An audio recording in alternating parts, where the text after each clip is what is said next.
እኔ ሙስሊም ነበርኩ እና በጣም በጭንቀት ነበረ ያለሁት። የዛሬ 7 ዓመት 6 ዓመት በጣም በቃ ሐኪም ቤት ወር ከወር ነበር ሐኪም ቤት የምሄደው። ስራ ሰራለሁ፣ ደሞዜ ግን ለሕክምና ነበር። ጨጓራዬን ያመኛል፣ ኢንፌክሽን፣ በጣም ብዙ ችግር ነበረብኝ። መብርሃን ግን በህልሜ መታ በሬን ያንኳኳች ግቢ ልግባ ክፈሽልኝ ስትለኝ ነበረ። ግን እኔ አላወኳትም እና ከቤተሰቦቼ ጋር ብዙም ስለ እስልምና የማውቀው ጉዳይ የለም። ዝም ብዬ ብቻ ያው እምነቱን ተከትዬ እኖር ነበረ። ከዛ እዚህ መጥቼ ማንም የለኝም እና ብቻዬን በምኖርበት በሬን እያንኳኳች ልግባ ስትለኝ ያው በህልሜ ስለነበረ አላስገባዋትም። ከዛም ከ6 ከ7 ዓመት በኋላ የዛሬ ዓመት በጣም በተለያየ በሽታ ታመምኩኝ። ውስጤ ላይ የተደበቀው መናፍስት ሌላ ብዙ ነገር ስቦብኝ ነበርና በቃ በቆሜ እንደሞተ ሰው አደረገኝ ማለት ነው። ከዛ ጨንቆኝ የሚሄድበት ሳጣ በቃ ምንም አማራጭ የለኝም ነበርና ፍልውሃ እመላለስ ነበር ጎሮ ማለት ነው። ከዛ ውስጥ የጥምቀት ቀን ነበርና መንፈሱ ተጋለጠ። እንደ ጉድ እነዚህ ክርስቲያኖች እንዴት ያምራሉ እያለ በራሱ እየለፈለፈ እኔም ሰውነቴ እስከሚጋጋጥ አስመታኝ ማለት ነው። ከዛ የሆነ አባት አወራሁትኝና ሰውነቴ ተላላጠ፣ ሙቅ ውሃው ሲበዛ ማለት ነው። በየሳምንቱ ሙቅ ውሃ ሄዳለሁ እዛ ፍልውሃው ማለት ነው። ከዛም ባታ ሂጂ አለኝ። እዚህ ስመጣ ግን መብርሃን በ3 ቀን ውስጥ ነበረ ሁሉንም ነገር እንትን ያለችልኝ የፈወሰችኝ እና ህመሜን መፈወሴን እንዳወቅኩኝ ቶሎ ክርስትና መነሳት ነው የፈለኩት እንዳለ ማለት ነው። ቶሎ በቃ ክርስትና እንድነሳ ጓጓሁና ጎሮ ሚካኤል የንስሐ አባት ጓደኞቼ ስለነበረ እሱን አወራሁት። ከዛም ትምህርት አስተማረኝና ቶሎ በቃ ክርስትናን ተቀበልኩ። እግዚአብሔር ይመስገን አጥብቃ ጎብኝታኛለች። ቤተሰቦቼ እንድትጎበኝልኝ ፍቃዴ ነው። እንደኔ ቢፈወሱ ደስ ይለኛል። ብዙ ችግር አለ በቤታችን። እህቴ ውጭ ሀገር ናት፣ ጠፍታብናለች። መንፈሱ ደብቋታል። 17 ዓመቷ ሱባኤ እያለቀስኩ መብርሃን ስለምናት ለአባቶች ተናገሪ እና መስክሪልኝ ብላ በሱባኤ እንትን አለችኝ። እኔ ግን በዛን ሰዓት ስለቴን አስገብቼ ዝም ብዬ ነበር የሄድኩት። አሁንም ግን ሳትመሰክሪ ለምን ሄድሽ ስትለኝ ተመልሼ መጣሁ። አሁን መሰከርኩ። መብርሃን ለኔ ያደረገችልኝ ትልቅ ነገር ነው። ዚነት አሊ ይባላለሁ። በጣም እድለኛ ነኝ። ብሞትም አላፍርም። ክርስትና መታደል ነው። ታጥቤያለሁ። ንጹህ እግዚአብሔርን አመስግኑና ብሞትም አላፍርም። የሚያምንብኝ ቢኖር በሞት እንኳን መካከል ቢሆን ሕያው ይሆናል። የጠፋችዋ ነፍስ ተገኘች በዘንዶ 14 አናዋሪ አይገርም። ናና አማኑኤል ና መድኃኒቴ ጽድቅህን አልብሰኝ ይቅር መራቆቴ ናና አማኑኤል ና መድኃኒቴ ጽድቅህን አልብሰኝ ይቅር መራቆቴ። ዛሬ የኃያሉን መልአክ የቅዱስ ሚካኤልን ድንቅ ተአምር ነው የማሰማችሁ። የመልአኩ ቅዱስ ሚካኤል ድንቅ ተአምር ለሁሉም ሰው እንዲሰማ ብዙ ቦታ እንዲደርስ ኮፒ ሊንክ፣ ሪፖስት፣ ሼር እያደረጋችሁ ብዙ ቦታ እንድታደርሱት እየጠየቅኳችሁ ይህንን ድንቅ ተአምር እስከ መጨረሻው ድረስ እንድታዳምጡት እጋብዛችኋለሁ። ወደ ታሪኩ የሁለት ልጆች አባት ነኝ። የተባረከች የተረጋጋች ለቤቷ ሟች ለትዳሯ ታማኝ የሆነች ሚስት አለችኝ። ሁለቱን ልጆቼና ከትዳሬ ከባለቤቴ ጋራ ጥሩ የሆነ የፍቅር ጊዜ እያሳለፍን የሆነ ሰዓት ላይ ግን እኔ በማላውቀው ምክንያት በማላውቀው ሁኔታ ሚስቴ እያስጠላችኝ መጣች። ሳያት ንዴት ይለኛል። ከአፏ የሚወጣው ቃል ሁሉ ያበሳጨኛል። በጣም ትዕግስተኛ ናት። ተረጋግታ ምን ሆነክ ነው ትለኛለች። እኔ ግን በቃ ነገሩን ዙሬ በሷ ነው የማላክከው እና ያለ ጥፋቷ ይቅርታ ትጠይቀኛለች። ግን ምንም የሚለወጥ ነገር የለም። አንዳንዴ ወደ ራሴ መለስ ብዬ ሳይ ምን ሆኜ ነው? ለምንድነው እንደዚህ የጥላቻ መንፈስ ያደረብኝ በሚስቴ ላይ ብዬ አስባለሁ። ግን ወዲያው እዛው ስሜት ውስጥ ይከተኛል። ሚስቴ በጣም ተፈተነች በዚህ ባህሪ። ታለቅሳለች። ለምንድነው ባህሪ የተቀየረው ትለኛለች።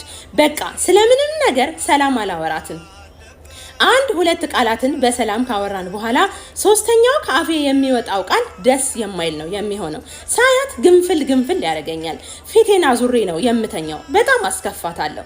በጣም ታለቅሳለች። በእንደዚህ ሁኔታ ከአመት በላይ ታግሳኝ ቆየን።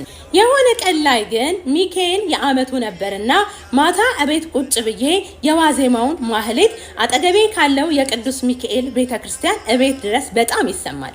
ቤተ መቅደስ ገብቼ ማህሌት ከቆምኩኝ ቆይቻለሁ። ነገር ግን ያን ቀን የሆነ ነገር ተነስተህ ሂድ እያለ ገፋፋኝ። ተነሳውና ነጠላዬን የጸሎት መጽሐፌን ይዤ በረርኩኝ።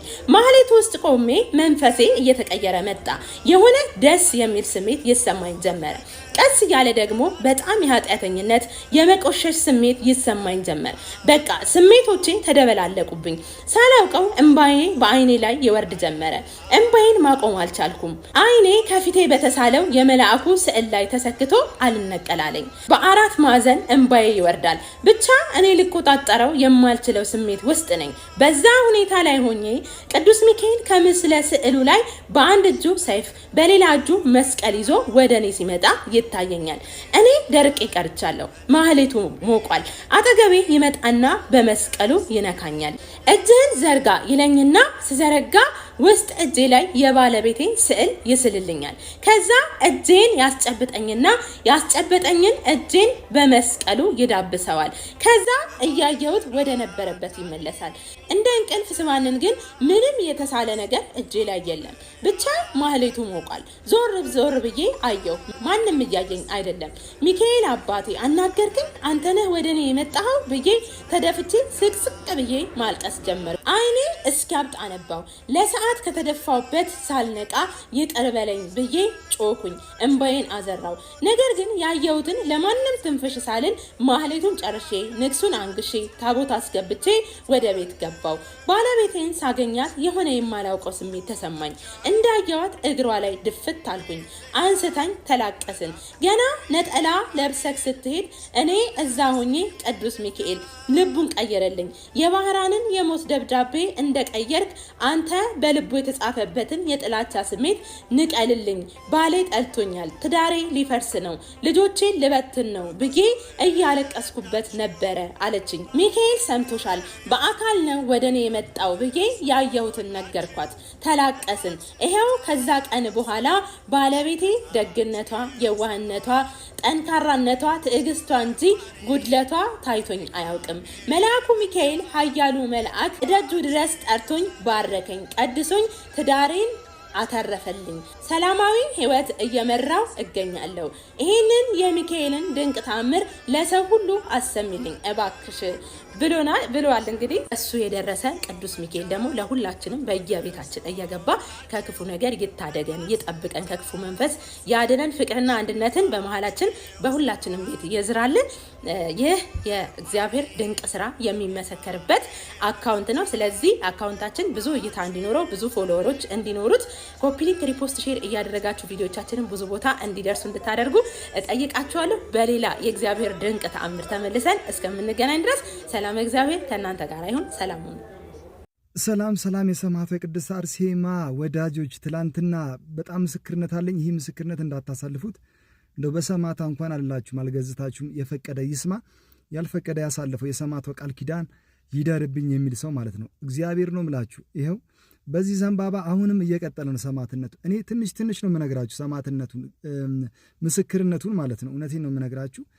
እና ትላንትና ማታ 2 ሰዓት ላይ ወደ ቤቴ እየገባው የሚገርማችሁ ሰሞኑ የለቀኩት ቪዲዮ ነበር በሰማዕቷ ቃል ኪዳን ላይ ማለት ልሰጣችሁ ቃል ኪዳኑን ተሳተፉ ልላችሁ ማለት ነው። እና በጣም የሚገርመው ነገር 2 ሰዓት ላይ ማታ ወደ ቤት እየገባው መኪና ይዤ እንደዚህ እየነዳው ወደ ቤት እየገባው ወደ አጋጣሚ በራሴ ቤት አይደለም ገባ እህቴ ቤት እየገባው ነበርና ልክ ትንሽ ሲቀረኝ አንድ ሰው ወድቋል ፊት ለፊት።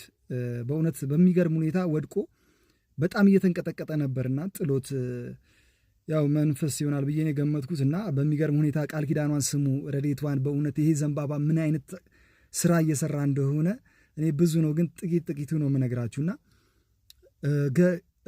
ሲገባ ወድቋል፣ በጣም ወድቋል እና ያንፈራፍር መሬት እያጋጨው ነበርና የሚገርማችሁ ነገር ወዲያውኑ ወረድኩኝ። አልወረድኩም በእርግጥ ወዲያውኑ አንድ ልጅ እያየችው ነበር። ቀድማ እያየችው ስለነበር ከቤቱ ፊት ለፊት አንድ ልጅ ነበረች እና እሷ ደንግጣ እያየችው ነበር። ወዲያውኑ ምን ሆኖ ነው ስላት ወድቋል፣ አጋጣሚ እኔም ወድቆ ነው ያገኘሁት አለችኝ። ያየሁት ስትለኝ ወረድኩኝና ሰማዕቷ እንግዲህ ሁለት ነገር አሰብኩኝ በሚገርማችሁ ሁኔታ። አንደኛው ምን አሰብኩኝ እንግዲህ ሸዋሸዋ ሊሆን ይችላል ወይም ደግሞ ይህ ነገር የሆነ ነገር ሊፈጠር ይችላልና እንግዲህ ሰማዕቷ ቀኑ ሙሉ ያንቺን ዘንባባ ሲሰጥ ነው ያልኩት ለአንዳንድ ሰው ለበረከት እሷ የፈቀደችለት ብዬ እና እንደዛ እንዳልኩኝ በሚገርማችሁ ሁኔታ ወዲያው ከመኪና ወርጄ ይሄ ሰው በቃ ሰማዕቷ አርጂው ብዬ ወዲያውኑ ዘንባባው እውነቴ ነው የምላችሁ አወጣውኝና ብድግ ሳረገው ይሄ ከዚህ በኋላ ስሙኝ ማለት ነው። ከዚህ በኋላ በጥንቃቄ ስሙኝ። ብድግ ሳረገው ወዲያውኑ ነቃ ነው የምላችሁ። እግዚአብሔር ነው የምላችሁ። ከአንድ ልጅ ጋር ነው አጋጣሚ ያነሳ ነው ወደ ጎን ልናረገው ስንሞክር ወዲያው ነቃና ሐሳቡን ጠይቁት። እንዴት ልትወርቅ ይችላል? ምን ያማሃል ወይ ስለው አዎ የነርቭ ህመም በሽታ አለብኝ እና ከዩኒቨርሲቲ ተማሪ ነኝ፣ ከክፍለ ሀገር ነው የመጣሁት ግን አለኝ በሚገርም ሁኔታ ሰማዕቷ ቅድስት አርሴማ ተጠመቅ ተብዬ ወደ ፍሉ መድኃኔዓለም አለች ሰማዕቷ እና እዛ ተጠመቅ ተብዬ ነው አለኝ። አንደኛ ከዛ በኋላ ደግሞ ሆስፒታል አዞልኝ የዚህ ይህ መድኃኒት ካላገኘ ሊያስቸግር ይችላልና መጠቀም አለበት ብሎኝ ሰው ሊሰጠኝ ገንዘብ ሊሰጠኝ ሊረዳኝ ወደዚህ ሰፈር መጥቻለሁ አለኝ በሚገርም ሁኔታ። አይ ሰማዕቷ በቃ አንቺ ፈቀድሽ ማለት ነው ብዬ ወዲያውኑ አውጥቼ ዘንባባውን ሰጠሁት። አደራ ይህን ዘንባባ ከእጅ እንዳይለይ ብዬ ሰጠሁት። ወዲያው እንደዚሁ ስለው አለቀሰ በሚገርም ሁኔታ። ልጁ በጣም አለቀሰ፣ ተሰማውና ደስ አለው። እንዳልኳችሁ ገንዘብ የፈለገ ነበረ። አጋጣሚ አብሮኝ የነበረው ልጅ ቤተሰቦቹ እዛ ጋም ስለነበሩ እሱ ከሱም ይሆናል ወዲያውኑ ያለውን ብር ይዞ መጣ። ለመድኃኒት ያለውን ብር ይዞለት ሰማዕቷን ነው ምላችሁ እና ከዚህ በላይ ምን አይነት ምስክርነት አለ? ወዲያውኑ የነቃው አልኳችሁ። ከዛ በደስታ ወደ ቤቱ ሄደ። 2 ሰዓት ነው ነገር የተፈጠረው ማታና አሁንም የሰማዕቷን በደንብ ያዟት፣ ተጠቀሙባት፣ በጸሎቷ ተማጸኑ፣ ትጠቅማችኋለች በጣም እና ይሄ መልእክት የደረሳችሁ ሼርና ኮፒ ሊንክ አድርጉት። እውነቴን ነው የምላችሁ። እኔም ለበረከት የሚሆን ትንሽ ነገር ሰጥቻለሁ። በዚህ አጋጣሚ ይህ ዘንባባ የሌላችሁ ሰዎች ያልኳችሁ ትናንትና አልቋል፣ ነገር ግን ሌላ ይመጣል፣ ጠብቁ ብያችኋለሁ። እንግዲህ ጠብቁላችሁ ነው የምለው። ሰማዕቷ ረድኤት በረከት ከእናንተ ጋር ይሁን። ሰላም ቆዩልኝ። ይህ መልእክት የደረሳችሁ ሼርና ኮፒ ሊንክ በደንብ አድርጉት። ገና ትሰራለች ታምር። ሰላማችሁ